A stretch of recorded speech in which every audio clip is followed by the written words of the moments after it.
ಕಾಂಡೋಮ್ಸ್. ಮೇಲ್ ಕಾಂಡೋಮ್ಸ್ ಬಗ್ಗೆ ಖಂಡಿತ ಎಲ್ಲರೂ ಕೇಳಿರ್ತೀರಾ. ಫಿಮೇಲ್ ಕಾಂಡೋಮ್ಸ್ ಬಗ್ಗೆ ಯಾವತ್ತಾದ್ರೂ ಕೇಳಿದ್ದೀರಾ? ಕೇಳಿದ್ರು ಕೂಡ ಅದನ್ನ ಫಿಮೇಲ್ ಕಾಂಡೋಮ್ಸ್ನ ನೋಡಿದ್ದೀರಾ? ಇಲ್ಲ ಅಲ್ವಾ? ಬನ್ನಿ ಈ ಒಂದು ವಿಡಿಯೋದಲ್ಲಿ ನಾವು ಫಿಮೇಲ್ ಕಾಂಡೋಮ್ಸ್ ಬಗ್ಗೆ ತಿಳ್ಕೊಳ್ಳೋಣ.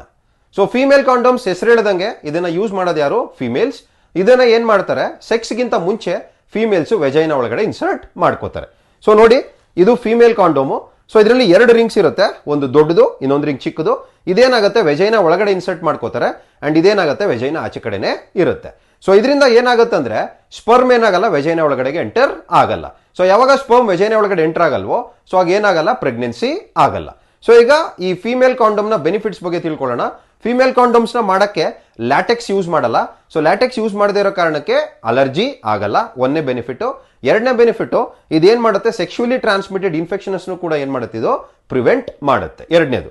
ಅಂಡ್ ಮೂರನೇದು, ಮೇಲ್ ಕಾಂಡೋಮ್ಸ್ ಕಂಪೇರ್ ಮಾಡಿದ್ರೆ ಫಿಮೇಲ್ ಕಾಂಡೋಮ್ಸ್ ಯೂಸ್ ಮಾಡೋದ್ರಿಂದ ಏನಾಗುತ್ತೆ, ಸೆಕ್ಸಲ್ಲಿ ಪ್ಲೆಜರ್ ಜಾಸ್ತಿ ಸಿಗುತ್ತೆ. ಇದು ಬೆನಿಫಿಟ್ಸ್ ಆಯ್ತು.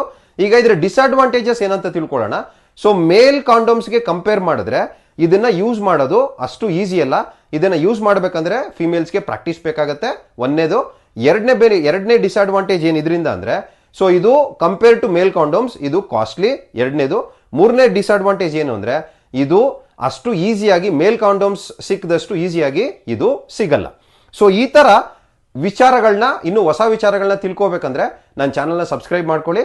ಅಂಡ್ ನಿಮಗೆ ಈ ವಿಡಿಯೋದಲ್ಲಿ ಕೊಟ್ಟಿರೋ ಇನ್ಫಾರ್ಮೇಶನ್ ಇಷ್ಟ ಆಗಿದೆ ಅಂದ್ರೆ ಈ ವಿಡಿಯೋನ ಲೈಕ್ ಮಾಡಿ ಅಂತ ಹೇಳ್ತಾ, ಥ್ಯಾಂಕ್ ಯು. ಜೈ ಹಿಂದ್, ಜೈ ಕರ್ನಾಟಕ.